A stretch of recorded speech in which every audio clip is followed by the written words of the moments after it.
Hello, my friends. Happy Monday. My name is Natasha, and I am the founder and creator of the Glow Up Method.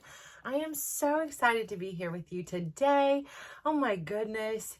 So, as you all know, I have been supporting my son, who now a week and a day ago had fractured his knee during a soccer game, and it's actually the tibia. If you're like a medical professional out there, it was like a grade 4 avulsion fracture. His patella tendon needed to be screwed back down. His bone needed to be screwed back in place, which has left him non-weight bearing for 4 to 6 weeks, which means his leg right now is locked at a straight angle, cannot move. And so every like a movement from like, I want to move an inch in my bed, like comes from my squatting. So again, power and shout out to my dance and bar instructor, Javier, because, you know, it's all that squatting and all those techniques that I have learned that have come in so handy. Like my back isn't killing me like it typically would if I didn't know what to do. So I'm like really getting in there and using proper form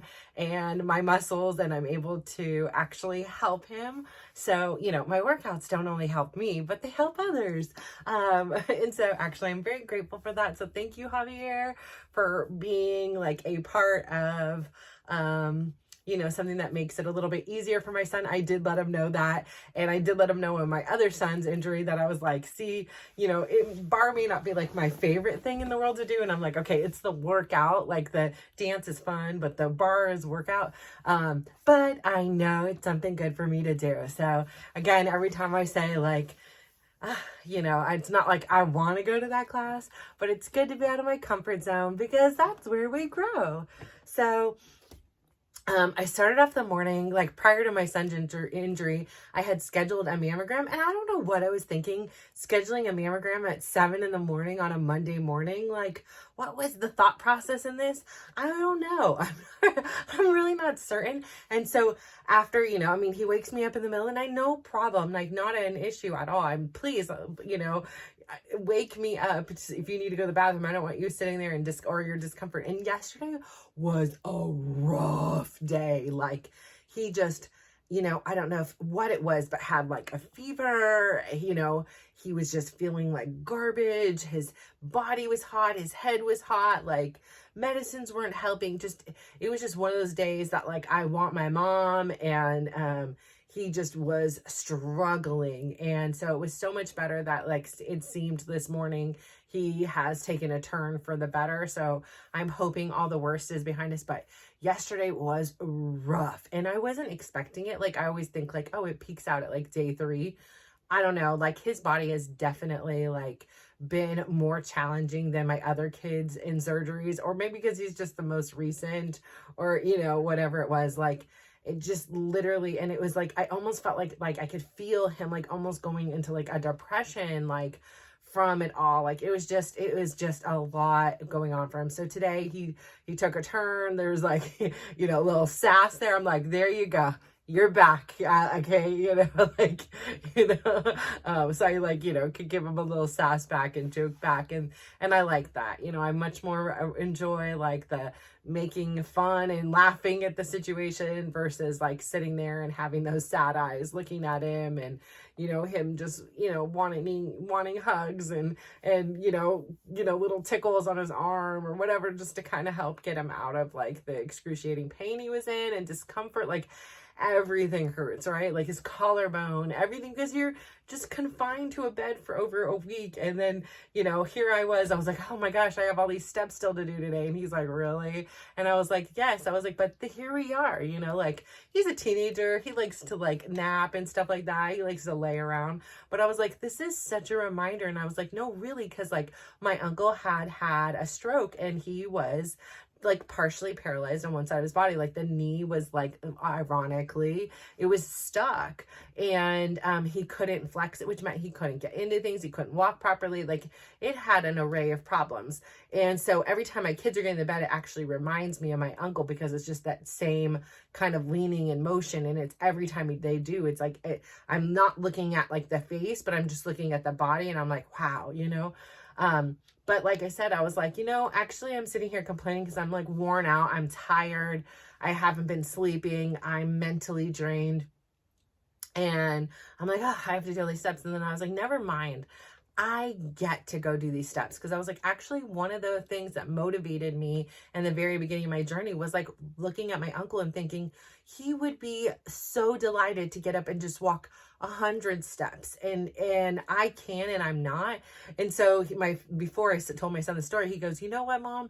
After this injury, he's like, I'm getting all my naps in now, all the laying. He's like, and when I am able to move, I'm giving up naps. Like, I don't want to nap anymore. Like, I want to move while I can move. I'm like, yes. And then that's when I told him the story about, the epiphany I had about my uncle and about how, like, I can move and I'm choosing to just sit on the couch, watch Oprah and eat bonbons. No, I really wasn't. But I was, like I wasn't actively choosing to do something with my body while I can, because, each one of us is 1 second away from losing something that we can do, right? Like, so why not like appreciate what we do? Like, why not like reframe it and be like, I get to do all these steps, even when I'm worn out, even when I'm tired. Yes, I didn't want to do it today. And I was like, I need to make this the easiest. Like, I'm not really into TV shows, but I've had a show I've watched for a while and it's piled up, and it's not really doing it for me, but it kind of was enough to like give me just a mental checkout for a minute. I told my son, like, hey, look, I'm going to be busy for the next hour and a half. Please just, if you need anything, ask your dad. Like, I'm here if you need anything, but like, what you can, but if it's something your dad can handle, just ask him first. So I'm so excited that, he's feeling a little bit better. We're going to get him in the shower after. So, it just is, it feels good to settle into a new normal, and it is temporary. Again, like I was on Facebook while I was waiting for the doctor, at the doctor's office, because I have the mammogram. So I'm sitting there and I'm like, and there was everything. Cause no, like it's not even that big of a deal. I'm sorry. I know everybody's different, but the truth of the matter is I'm a bigger breasted woman, and I have nursed 4 kids. So for 4 years, these things have been literally udders. And I'm like, seriously, it doesn't even faze me. Like, of all the things in life that I've had to go through and endure, like, this is not. So it's just like the matter of like the psychology of it, like the mental is like on a pain scale of 0 to 10, it's like a -1. Like, this is just like, it's absolutely nothing for me, but probably because the way I'm endowed and the fact that they've been stretched out, like, being feeding sources for people, even though it was a long time ago.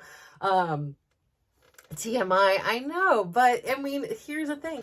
But I really I considered like canceling it. Like, I got the reminder call for it. I think it was Friday, and I was like, oh, I got to cancel. Like, I have to do, the things for my son. And so many times in my past, something would happen to my kids or something would come up for the kids. And I'm like, no, I'm going to put it on the side. And I was like, look, honestly, my appointment is at 7 in the morning. Why I made it 7 o'clock in the morning? That's not a usual time or thing that I would do.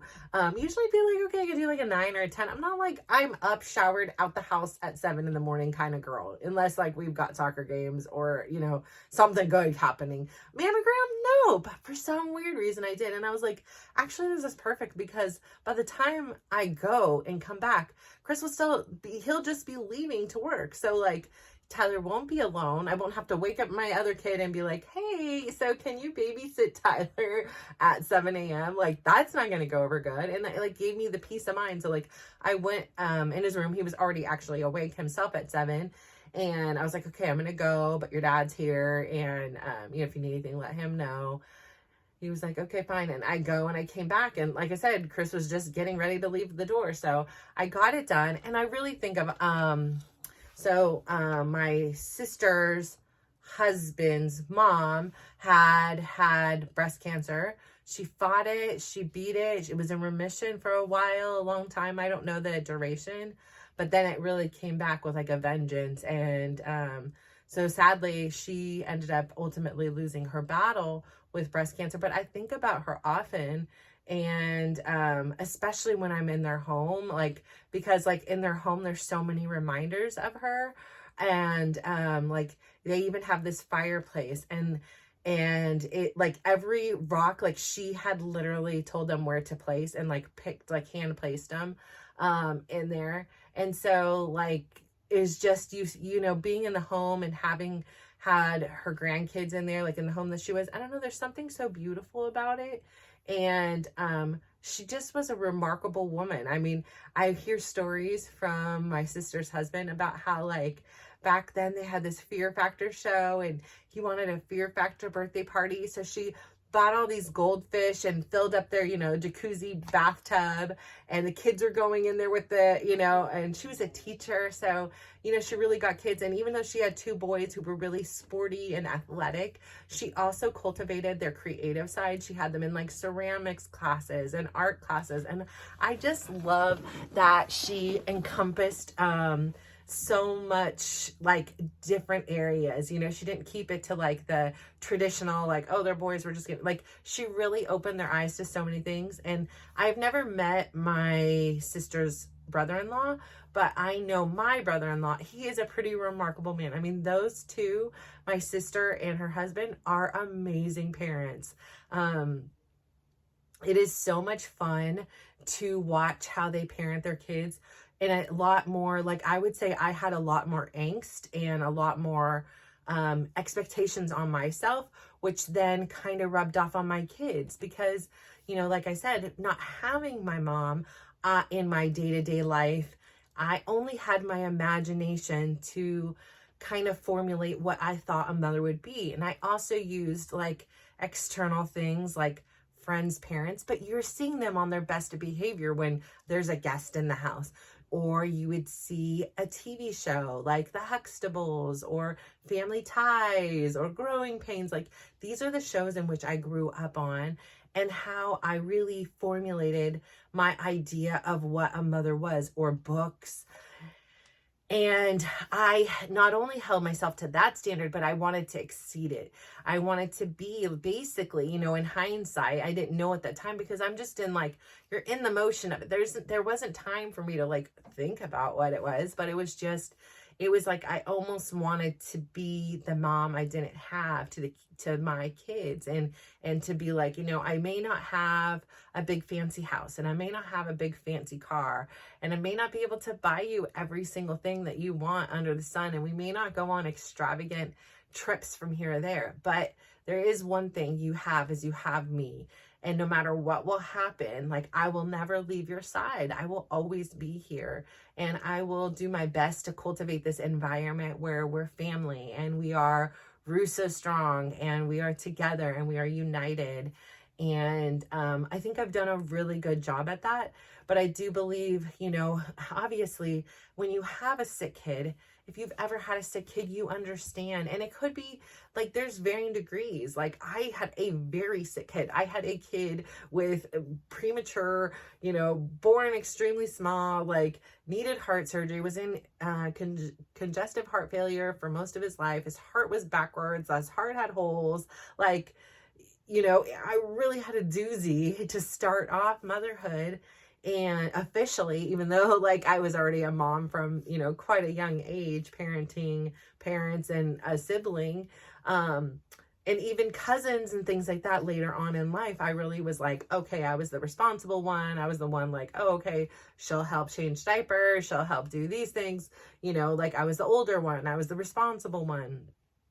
I didn't question. I was a people pleaser. So it was like, oh, can you go do this? Oh, yes, sure. No, yeah, of course. You know, so, and I did, I enjoyed making other people happy. I enjoyed like the relief that like my aunties and my grandma and my dad would have when they would ask me to do something. And I was like, oh, sure. You know, like I enjoyed seeing them at peace. I enjoyed seeing like, oh, I got to help them. And that makes their life easier because I love them. And, so I'm not saying there was like, I didn't receive any kind of positive feedback from it or enjoyment. I think it's just that at some point I stopped not wanting to do everything for everybody, and I didn't communicate that. And I didn't really realize it myself. It was just like, I knew I didn't, like, I was just frustrated, but I didn't understand why, I didn't process, I didn't do these things. But if you have a sick kid, from something major to even something like a broken limb, that's going to heal within 3 to 6 months, like, or even a broken limb that's going to heal in 6 weeks, some those happen.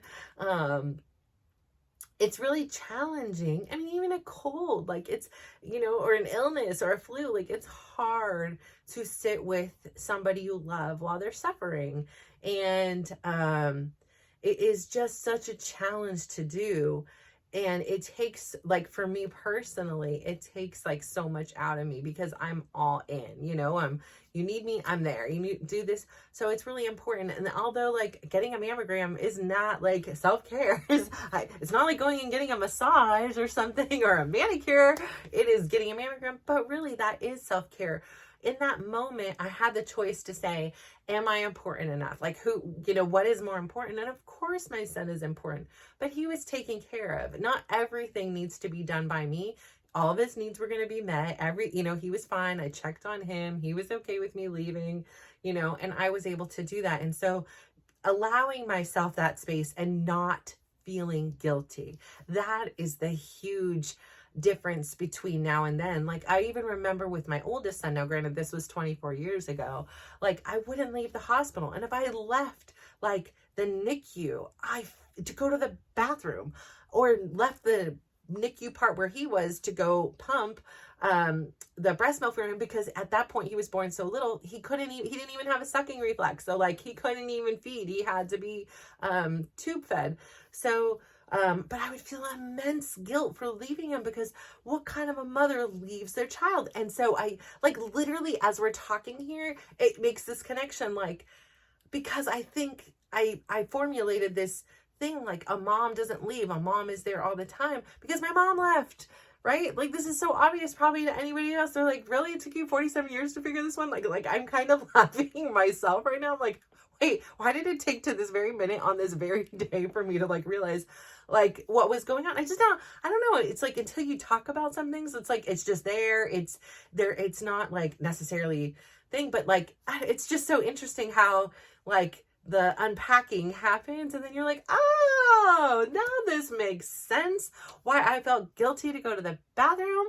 I should not feel guilty to go to the bathroom. I should not feel guilty pumping. I'm going to pump because you need food. Like, or, so even still, like, I have to grapple with it. Like yesterday when it was like time to go to this book club, it wasn't something I'd planned on going for a long time. It was just something that came up, but in a way, like the way it came up, and it was on my uncle's birthday. And it was like, my uncle used to always talk about how like the universe will send you signs. And it was like, why did I see this random, thing? And usually I don't pay any attention to these event things that are going on, but why did this one pull my attention? Why? And why did I have this experience? And I was like, there's got to be a reason for it, and just go. And it was just so nice to be out of my element. I didn't know a single soul in there until after, meeting them.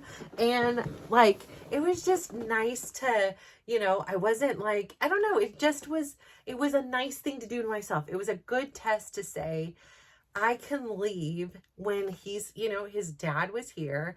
Like, I can leave and he is still going to be okay. And I felt bad because it was a really tough day. But even that meant I needed it even more, because I had been up since the middle of the night with him until then. Like, it's, just like having an infant again in some senses, because you're up all night, you're worrying, you're checking in on them. Like, he's texting, can you come here? Like, it is definitely, he wasn't talking because everything was hurting. Like, so you're kind of guessing, it's not eating, he's throwing up. Like, actually, even this morning he did. So like, it wasn't until this afternoon that really he's kind of made that, turn for the better. So, but I say all that to say, like, taking care of ourselves is such a priority. And I don't know if that's common for everybody to have this guilt, because again, not everybody had a mom who left. And then, put on these expectations, like you have to be there in order to be a good mom. But I think that sometimes it's more important than like not only being there, it's the like not the quantity of how much I'm there, it's the quality of the time. And to know that it's going to be okay if I leave. It's going to be, as long as he's taken care of, I'm not like abandoning him in his bed home alone or something. There's plenty of people here to help and support him. It doesn't have to always be me, and that I could come and show up better for him because I went and did those things. And again, like I said, a mammogram isn't fun, but it was something that I did and I scheduled in honor of my sister's mother-in-law, and in honor of all women out there that have endured any kind of cancers, in particular breast cancer. And why not, like, if there is something, like, find out sooner. I haven't had one done since I think it was 2021. I don't know what the timeline is, but it just felt like it was something I needed to do, and I wanted to get done with and be like, yeah, okay, everything's good to go. Now I have to do a colonoscopy, and I'm like, can we just reschedule like that one, because I've never done it, and I'm like, I don't really enjoy, I mean, who does, but like, I don't like feeling out of control. I don't like any kind of medications and stuff like that. So I'm like, ugh, I don't really want to do it. But I also don't really want any kind of, I'd really want to have some kind of, I'd rather this than the alternative, right? So I will go do the testing, but I'm not looking forward to it. But I will still do it nonetheless. But again, like, if that was scheduled this morning, that one might have gotten to be real, I would have been like, yep, nope, we're going to cancel this one. Okay, can't make it. Got stuff going on. I don't have time to be, worrying about myself, and then on top of it, worrying about him. So yeah, like, I say all that to say, really take care of yourself. And that could be big things like scheduling, diagnostic testing. It could be little things like joining a book club, or planting a little succulent, or sitting in the sun for a few minutes, or you define what it is at self-care is, and like having this place where now I can go and do these things and no longer feel guilt and no longer feel that pressure, because a lot of times too, the people around me became accustomed to me always being there and almost had judgment when I wasn't. It was like, well, why aren't you going to be here? Where are you going? What's more important? And then again, it brings up all these insecurities and these questions like, oh my gosh, am I a bad mom because I'm leaving? Or am I not doing good enough? Am I not showing up? Do they think I don't love them? All these things that which are not true. And you have to like fight that demon and fight that right-handed thought process in order to come to what is best for you. And so for me, being able to play with these different things and say, hey, I really wanted to, was really important for me to do something yesterday that honored my uncle. It was really important for me to go to his house. It was really important for me to, for whatever reason, meet about a book that I didn't even read, so that I wanted to read, and I thought the people were fascinating. I just feel like there was some reason that was kind of coming into my life at that time. And I'm glad I went, and I'm excited to see like if I will continue going, or, if those, whatever happens there with that. It's nice to have this safe space. And again, I am so, okay, so it's interesting, right? So I didn't have a mom figure in my life for the majority of my life, or a mother, but I had lots of mother figures, like in small doses. I had my grandma, so she would be my primary one, right? But then I had my Auntie Betty, and I had my Auntie Nina, and I had my Auntie Tina. And then even at times, when I would go with my mom eventually, or at times, there was my grandma on that side. There was my Aunt Brenda, who was like 3 years older than me. I didn't really know my Aunt Tammy too well, like a little bit, but like not, like I thought she was beautiful. She had very pretty colored eyes. Like, she was always intriguing, but I didn't really we didn't cultivate a relationship. We weren't together enough in order to do that, like to create this bond like I was my other aunts. And then even my Aunt Brenda and I, like, we had kids around the same age. We were 3 years apart. So like, we were very close for a long time.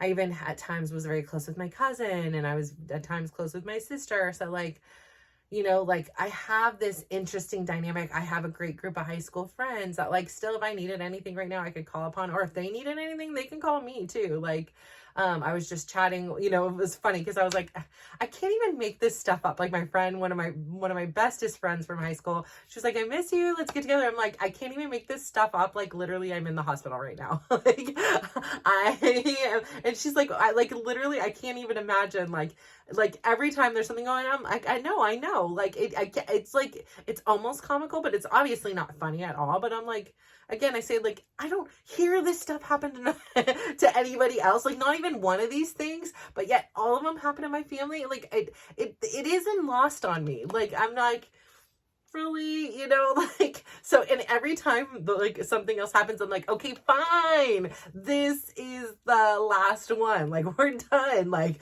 we're getting it all over with in the beginning, and then the rest of the life will be smooth sailing, right? Like, but I keep thinking, like, each instance, like, oh, okay, fine, this is the last one, oh, okay, fine, this is the last one. And I'm like, okay, like if it's God, if it's the universe, like I've learned all the lessons, like I'm lessoned out, like can I have my diploma now? I'm done with the tests, okay? But then again, it happens, and the situation, even though my son and this son's is like 8 months apart, almost, like it was August the 4th and what is this, April the 10th were surgery dates.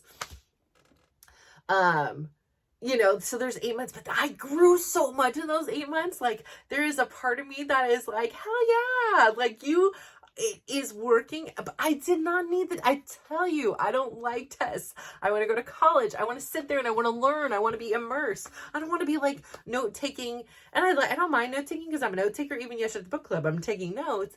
But I want to take notes because it's like stuff I want to learn, not like notes because I think I'm going to be tested on it. So I'm like, here I'm in this pop quiz. I'm in a situation here with my son. And I was like, I don't want any more tests. Like, I got it. Like, we don't need to test me, or like, not even me, my family anymore. Like, so it isn't, the humor is not lost on me. Like, thing. And I just have to say a special shout out. So like, I go into physical therapy today with my other son. So again, I've got to leave him, and I'm like, you know, make sure everything's checked and everything. I'm like, okay, it's going to be 1 hour. You know, I've got his brother here to watch, like get him to the bathroom and all these things if he needs.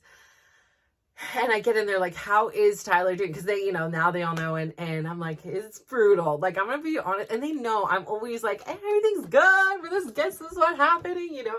And they're like, oh, you know, and I was just like, you know, it's almost like having that second kid. Like if you have 2 kids, you understand, like the first kid's tough because you don't know what to expect, right? Like you're doing things wrong. You're being really cautious about things you don't need to be cautious of, you know, everything. And I'm like, and this one's like having that second child where it's like, you kind of forgot about a lot of things, but you already know the mechanism. So, you know, it's easier in some ways, but it's not easier. And then this child is different than that first child, right? Like this child's having complications where this one's had like 5 surgeries prior and had no no unforeseen, you know, complications. And, you know, it went textbook. It sucked. It was hell. You know, I'm not going to negate any of that for him. But it was typical. This one is totally atypical. Like there's all these weird things happening. It's his first surgery. Like it just is a lot. And then my favorite, like I had just about cried because I literally lurked on, you know, the Facebook, and I'm like, I just cannot make it down to, like, I can't be gone that long. Like it just didn't work out that I could get to the patisserie, and I was so sad, but I was drooling on Facebook like, oh, these look so good, but next week and hopefully I'll get the chance to go.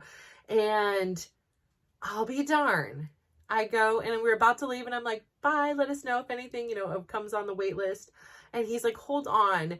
And the patisserie's husband, I'm like, the patisserie's husband, I don't know if I'm allowed to say their name, so I'm not going to shout out your name, but I literally goes running back, comes back, and gives me 2 Queen Amman and 2 pain au chocolat.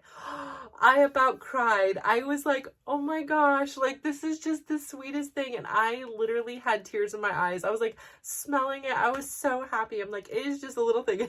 And Dylan just looks over at me and he's just like, you are so funny. I'm like, it's just so thoughtful. It was so sweet. It was so needed. Like I was so tired and so drained, and just having, like, when you're giving so much to somebody else, like I'm filling my own tank, right? But to have somebody else like top me off too,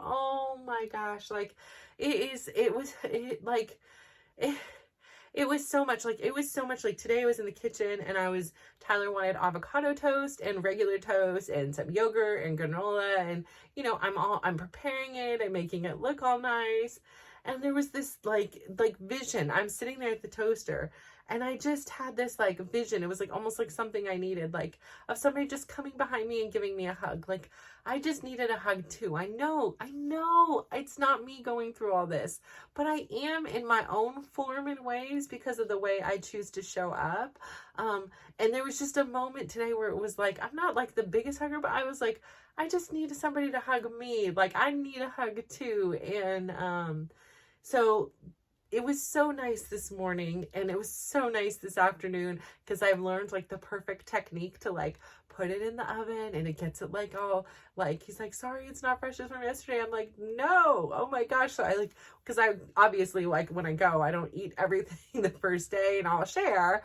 But I buy a lot to like, help me through the week.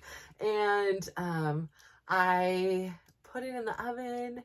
And I watch it like I'm like a little kid, like watching it with the light on in there. And I see like the butter start like bubbling. And I just know, okay, now's the time where it's got the crisp. Like I have got it down to a science. Although there's been times that like somebody will distract me. I'm talking to them. I'm not staring at it, right? And it's burnt. All of a sudden I'm like, oh, no, I can smell it. And my kids are like, you are not going to eat that still. I'm like, oh yes, I am. Oh yes, I am. And it's still good. So, I won't like tell people this is the way to do it. You'll have to find your own creation and way like to reheat it. But it was amazing. Thank you so much. Like it was just absolutely, I honestly wanted to just sit there and cry for a minute. Like, I was like, yes, thank you. So I say it doesn't take a lot. Go out there and be nice to somebody. Do what you can. Show up the way you can. But you just, sometimes, even when you know and you don't know what somebody else is going through, it is just so nice to say, I see you. I care about you. Enjoy something here. You may be going through hell, but maybe this will bring you a little happiness. And I just feel like that's just what this world is about, and that is what this world needs. So I say thank you so much for listening today. I'm so excited to be a part of your life, and you're a part of mine.